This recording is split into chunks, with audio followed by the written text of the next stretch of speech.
swamp, bloody murder, bombardment, triangle target, ball tag, Sparks in the dark, capture the flag, marshmallow game.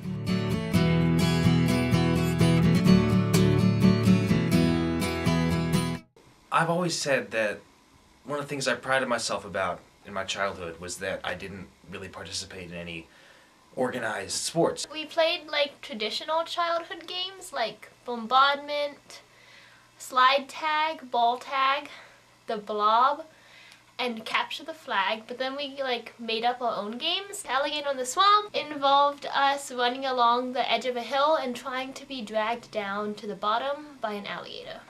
Bloody Murder was played on Sam's yard during a block party every year. One person would be it and count at the tree, and we'd all go and hide. If the person found you, you'd have to scream bloody murder, and everybody would try to run back to the tree. If the person who was it, like, touched you or tagged you, you'd be the next person who was at the tree.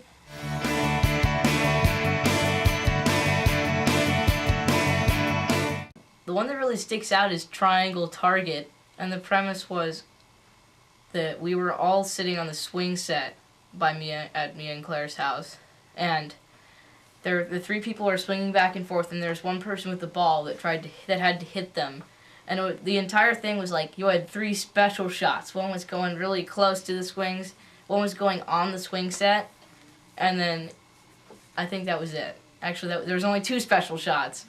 And then the entire point was just making up like special moves and like swinging around the balls and like throwing at people.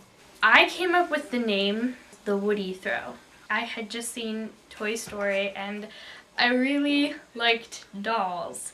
So my mom bought me this little Woody doll and I was obsessed with it, and it had little Andy on the foot and everything, like it had his name on the foot, the main character. So I came up with that name. I said, let's name it the Woody Shot. And we were like, yeah, because it's made of wood. But I was really referring to Woody from Toy Story. And the backswing was always the best, so just going to say that right now.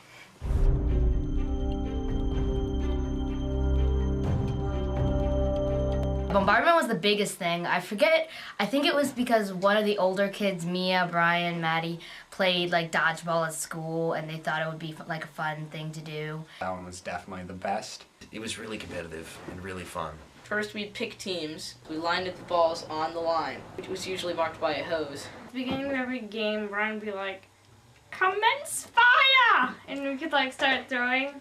And people had like their signature moves during the game. Aaron just did chicken dance across the hose and tried not to get hit. Sam was one of the most valuable players, and Kevin. Those were probably the best players at Bombardment. Andrew, who called himself El Diablo. Andrew threw the ball so hard that the fence had an impression of that ball. But it was so like the big leagues, you know. This is it. This is Bombardment.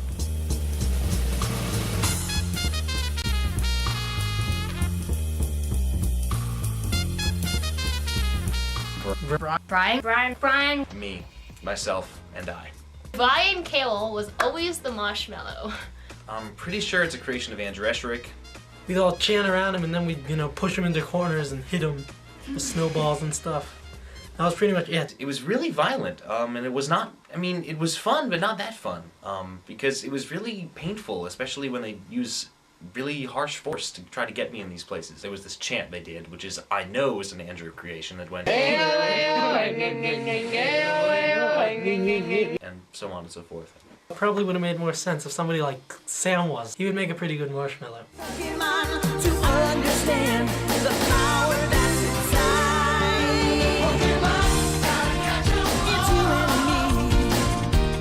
The one thing that I think we were all part of was definitely Pokemon.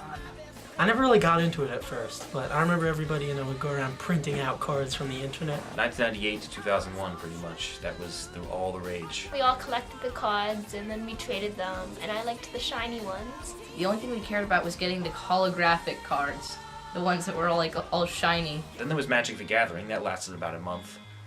I was really into it. Everybody had a deck. We all played it. The parents didn't like it. Well, at least my parents.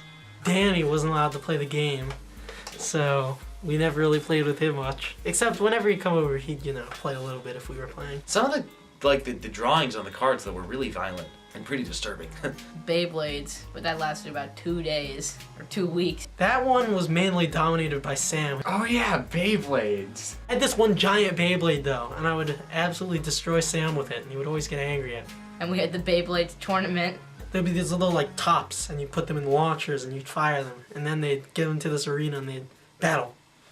I suppose you could count video games as a fad as well, although that's one that's continued to this day. And I was only like Nintendo on a games are- 3-day weekend, so my Nintendo would always get stolen by my mom. We weren't allowed to have video games. Sam used to have this tiny TV, it was about this big. In the back of his house, he had this room, which is now where the computer is, but his TV was there, and that's where he watched him play Zelda. And I actually saw Ocarina of Time for the first time at Aaron's house. I had tons of video games and tons of controllers, and I don't know, people came to my house. When I got my Xbox, me, Danny, and Brian Play Halo 2. used to play Halo 2 for like 3 hours at a time on a TV that was Amazing. about yay big, and then I upgraded to a giant TV.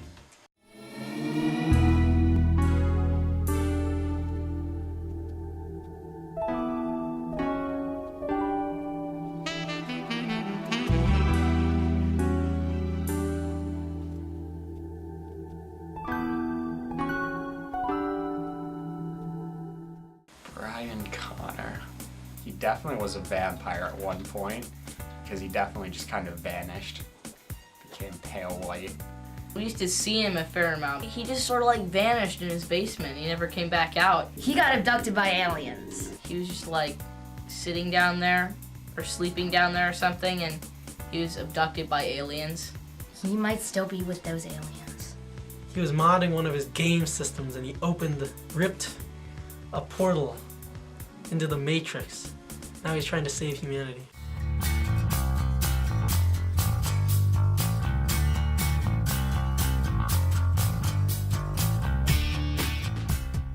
The biggest fort I remember building in Aaron's and Maddie's basement that one time. We made a huge fort. We all had like separate rooms. And I always got the biggest room.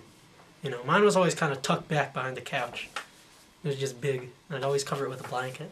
It'd be kind of an office, and people would be like, I want a different room, and I'd be like, come into my office. Our most elaborate haunted house was at a block party, and it involved the wagon and the haunted hollow bush. We'd have like the younger kids like Emily and like Christian maybe, and we'd take them in our wagon and go around through our yard and William's yard, and it would always end up going through those 2 giant hedges that apparently they cut down that were in his backyard. And we just pulled people around and yelled at them. People actually were a little bit afraid of that one, so I think that was probably the best.